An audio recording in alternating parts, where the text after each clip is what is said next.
થઈ ગયો મોટો. અને પછી જે મંત્રો જે હું બોલ્યો હતો એ મંત્રો તો સાબર મંત્રો હતા, એટલે હવે એ પાછા ઈના પાછા ન આવે, એનું નામ સાબર મંત્ર કહેવાય. પંડિતને બહુ ગર્વ થઈ ગયો કે મેં બધાને જીત્યા, હવે મારા ગુરુને જીતું. અને પછી ગુરુ રાજી થયા, ગયો કે મેં સાંભળ્યું કે બેટા તું મારી વિદ્યા પ્રાપ્ત કરીને આખા દિગ્વિજય કરીને આવ્યો છે, પછી કંઈક બધાને જીત્યો, પણ હવે એક તમે બાકી છો.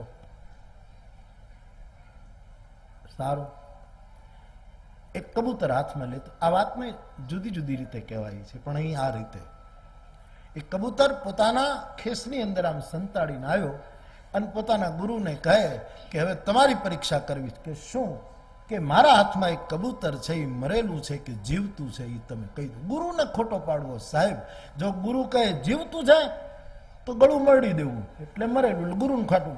અને ગુરુ કહે મરેલું છે તો ઉડાડવું. ગુરુને ખોટા પાડવા નીકળ્યા છે ઘણા ઉકાઓ. ખોટો હોય ગુરુ ન હોય, ગુરુ હોય ખોટો ન હોય.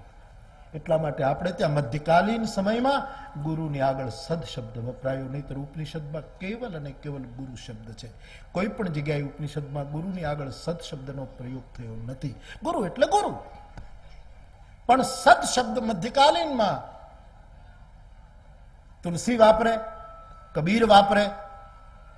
તુલસી તો રામચરિત માનસમાં 4 વખત સદગુરુ શબ્દનો, અને સદગુરુ આવે એટલે વળી મને માધવની કડી મારા મગજમાં ઘૂસી જાય. સદગુરુ ચરણમાં મારે આય બાપ આય બે લીટી ગાય ના તમારો બાપ જી સદગુરુ ચરણ કાયમ.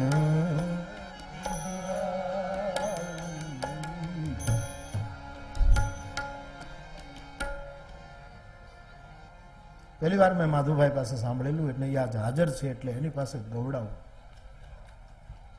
માધુભાઈ તું એ દેવી પૂજક છો ને?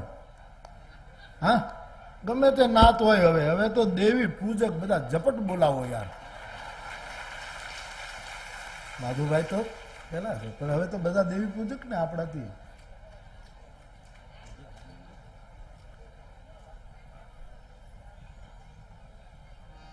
હા બાપ, 4 કાળ કેટલું? 4 કાળ. એ વાહ બાપ. સદગુરુ શરણમાં મારે આવી સદાય દિવાળી. હરિગુરુ શરણમાં મારે કાયમ દિવાળી. ગદિએ દેખી સંતો આવી રે નયનધારી. ગદિએ દેખી સંતો રે નયનધારી.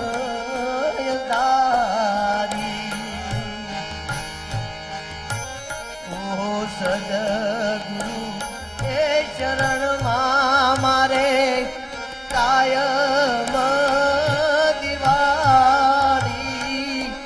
હરિગુરુ એ શરણમાં મારે સદાય